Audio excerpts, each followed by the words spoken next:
नमस्कार दोस्तों। भारतीय राज्य व्यवस्था की लेक्चर सीरीज चल रही है जिसमें हमने अभी तक ऐतिहासिक पृष्ठभूमि के एक लेक्चर को कवर किया है और ऐतिहासिक पृष्ठभूमि से संबंधित दूसरा लेक्चर आज मैं आपके समक्ष प्रस्तुत कर रहा हूं। यह लेक्चर मॉन्टेग्यू चेम्सफोर्ड अधिनियम के साथ शुरुआत करते हुए भारतीय स्वतंत्रता अधिनियम 1947 की पूरी यात्रा को कवर करेगा और इस तरह से हमारा पूरा हिस्टोरिकल बैकग्राउंड कवर हो जाएगा। तो देखिए, भारत शासन अधिनियम 1919 या इसे कहते हैं मॉन्टेग्यू चेम्सफोर्ड सुधार अधिनियम। ठीक है, पहली बात तो ये जान लो कि ये एक्ट क्यों लाया गया इस अधिनियम को, क्या लक्ष्य था।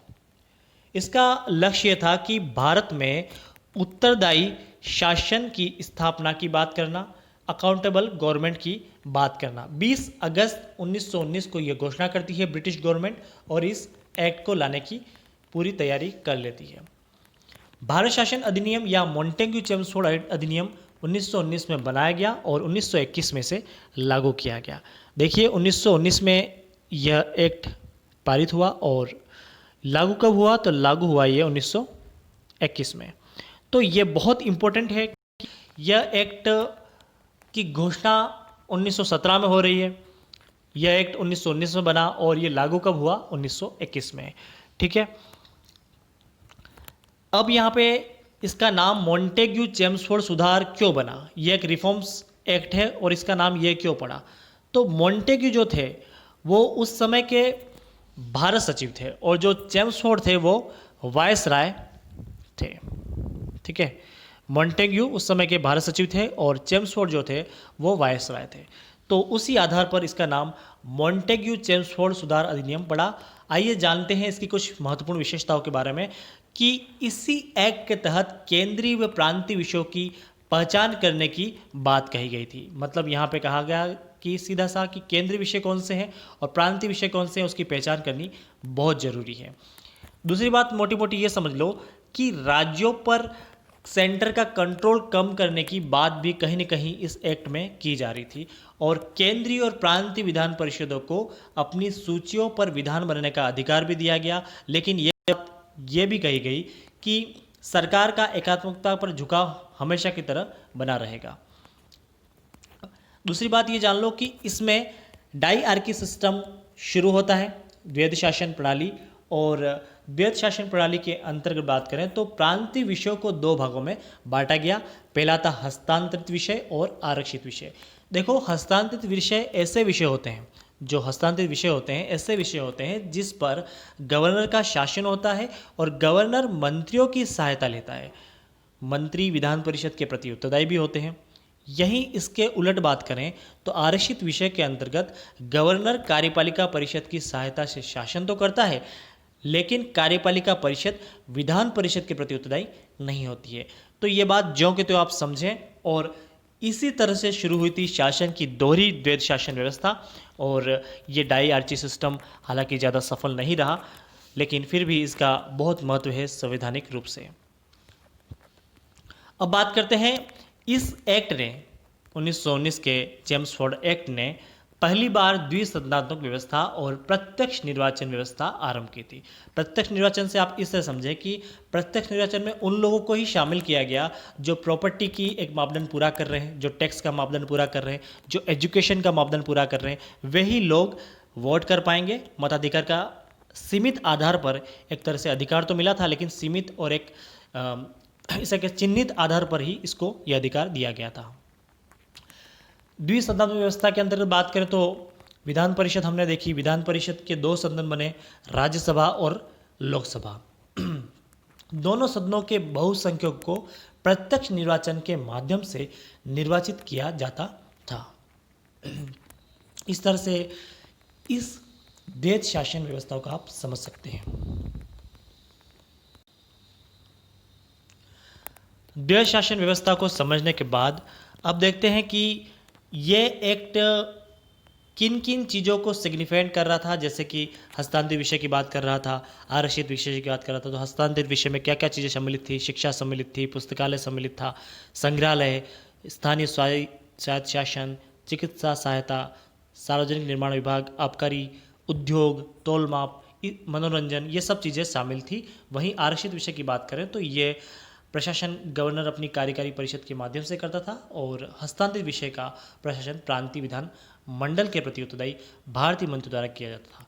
ये मैं आपको समझा चुका हूँ, ठीक है। एक और बात जान लो इस एक्ट की कि इस एक्ट के तहत ही सांप्रदायिक आधार पर सिख, भारतीय ईसाई और आंग्ल भारतीय और यूरोपियों के लिए पृथक निर्वाचन के सिद्धांत को विस्तारित कर दिया गया था। पृथक निर्वाचन के सिद्धांत को विस्तारित कर दिया गया था।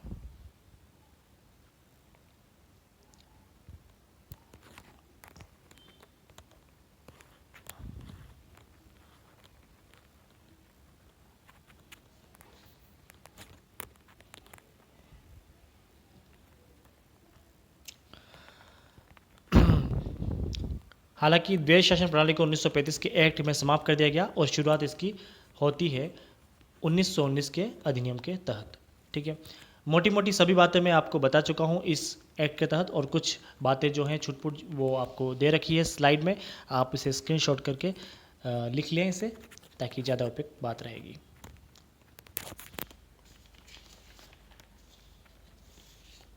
अब बात करते हैं 1935 का भारत शासन अधिनियम। 1935 का भारत शासन अधिनियम, अब यह एक्ट क्या था? भारत के पूर्ण रूप से उत्तरदायी सरकार के गठन की बात कर रहा था और इस गठन में मील क्या पत्थर साबित होने की बात भी कर रहा था। यह एक लंबा था, बहुत विस्तृत डॉक्यूमेंट था, जिसमें लगभग बात करें तो 321 धाराएं थी, 10 अनुसूचियाँ थी, इस तरह से बातें आप समझ सकते हैं। इस एक्ट में और बातें जानने के लिए यह है कि इसकी विशेषता क्या क्या है वो भी जान लेते हैं।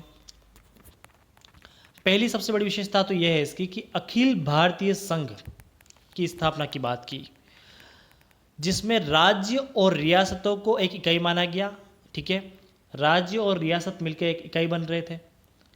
दूसरी बात यह थी इस एक्ट ने कि केंद्र और इकाई, देखो मैं बता चुका हूं कि इकाई क्या थी, राज्य और रियासत मिलकर एक इकाई थी, तो केंद्र और इकाई के बीच 3 अनुसूचियों के आधार पर शक्तियों का बंटवारा किया गया, जिसमें संघ सूची थी, राज्य सूची थी और समवर्ती सूची थी।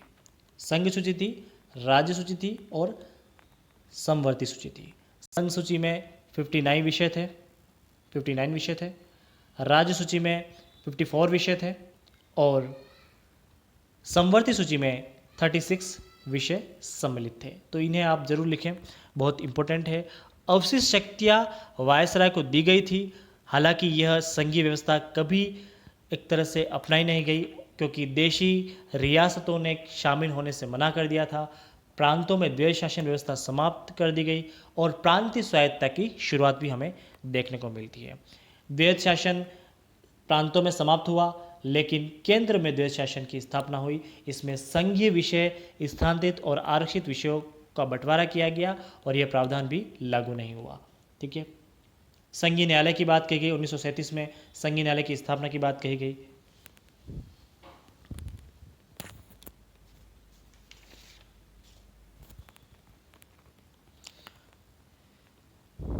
ब्रिटिश संसद की सर्वोच्चता, इस अधिनियम में किसी भी प्रकार के परिवर्तन का अधिकार ब्रिटिश संसद के पास था।